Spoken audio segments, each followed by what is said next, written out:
নিখোঁজের একদিন পর উদ্ধার করা হয়েছে ছাত্র শিবিরের কেন্দ্রীয় নেতা জিসান মিয়া প্রধানকে। পুলিশের দাবি তাকে কেউ অপহরণ করেনি, বরং নিজেই আত্মগোপনে ছিলেন তিনি। এছাড়া তার বিরুদ্ধে ধর্ষণ সহ আরও চাঞ্চল্যকর তথ্য দিয়েছেন কুমিল্লা জেলা পুলিশ সুপার মোহাম্মদ আনিসুজ্জামান। আরও বিস্তারিত ডেস্ক রিপোর্টে।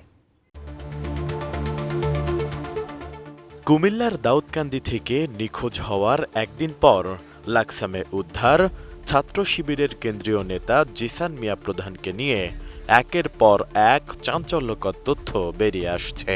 ধর্ষণ ও জোর করে গর্ভপাতের অভিযোগে করা মামলায় তাকে গ্রেফতার করেছে পুলিশ।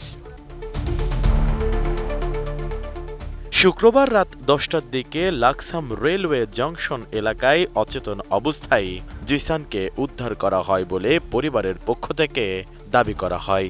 পরে তাকে হেফাজতে নিয়ে চিকিৎসার জন্য লাকসাম থেকে কুমিল্লা মেডিকেল কলেজ হাসপাতালে নেওয়া হয়। জিসানের দাবি, তাকে গাড়িতে করে অপহরণ করা হয়েছিল।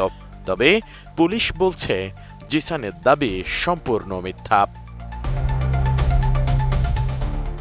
শনিবার বিকেল 3:30টায় সংবাদ সম্মেলনে কুমিল্লা জেলা পুলিশ সুপার মোহাম্মদ আনিসুজ্জামান জানান, ইসলামী ছাত্র শিবিরের কেন্দ্রীয় সহকারী আন্তর্জাতিক সম্পাদক ও কুমিল্লা জেলা পশ্চিম থানার সাবেক সভাপতি জিসান মিয়া প্রধান 25 বছর বয়সী এক নারীকে বিয়ের প্রলোভনে ধর্ষণ করেন।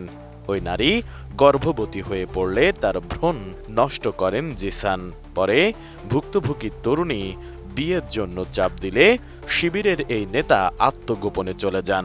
নিজের অপকর্মকে ধামাচাপা দিতে তিনি নিখোঁজ ও অপহরণের নাটক সাজান বলে দাবি করেন তিনি। নতুন বাংলাদেশ গড়তে এলো জুলফিকার স্টিল। জুলফিকার স্টিল।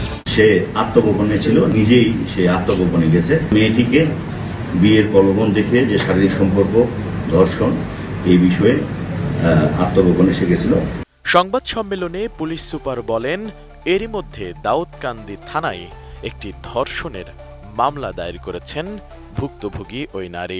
গত 20/5/2026 তারিখে দাউদকান্দি থানাধীন জিসান, যিনি নিখোঁজ ছিলেন, তার ভাড়া বাসায় ভিকটিম মেয়েটিকে জিসান মিয়া ধর্ষণ করে। এক পর্যায়ে মেয়েটি অন্তঃসত্ত্বা বা প্রেগনেন্ট হয়ে যায়, কনসেপ্ট করে। জিসান মিয়া প্রধান মেয়েটিকে জোরপূর্বক বাচ্চা নষ্ট করার জন্য চাপ প্রয়োগ করতে থাকে, না হলে মেয়েটিকে মেরে ফেলার হুমকি প্রদান করে। এক পর্যায়ে মেয়েটি জানের ভয়ে বাচ্চা নষ্ট করতে রাজি হন।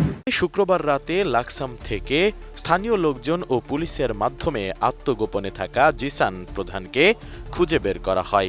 সংবাদ সম্মেলনে জানানো হয়, ভুক্তভোগী নারীর করা মামলায় জিসানকে গ্রেপ্তার দেখানো হয়েছে। তবে তিনি কুমিল্লা মেডিকেল কলেজ হাসপাতালে চিকিৎসাধীন থাকায় তাকে আদালতে তুলতে দেরি হচ্ছে। সংবাদ সম্মেলনে পুলিশ সুপার দাবি করেন, ছাত্র শিবির নেতা জিসান মিয়া পুরোপুরি সুস্থ আছেন।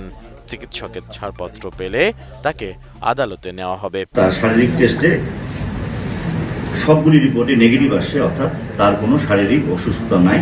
এ সময় সাংবাদিকদের এক প্রশ্নের জবাবে পুলিশ সুপার জানান, মূলত ভুক্তভোগী নারীর অভিযোগ আমলে নিয়ে বিষয়টি তদন্ত করা হচ্ছে। তদন্ত শেষ হলে পুরো ঘটনার রহস্য এবং বিস্তারিত আরও জানানো হবে বলে জানান তিনি। এদিকে প্রেমের সম্পর্ক প্রমাণিত হওয়ায় জিসান মিয়া প্রধানকে ছাত্র শিবির থেকে বহিষ্কার করা হয়েছে। সংগঠনটির কেন্দ্রীয় প্রচার সম্পাদক ও ঢাকা বিশ্ববিদ্যালয় কেন্দ্রীয় ছাত্র সংসদের GS S M Farhad 13 June দুপুরে নিজের ভেরিফাইড ফেসবুক আইডিতে একটি পোস্টের মাধ্যমে এ তথ্য নিশ্চিত করেন। Desk report, ATN news.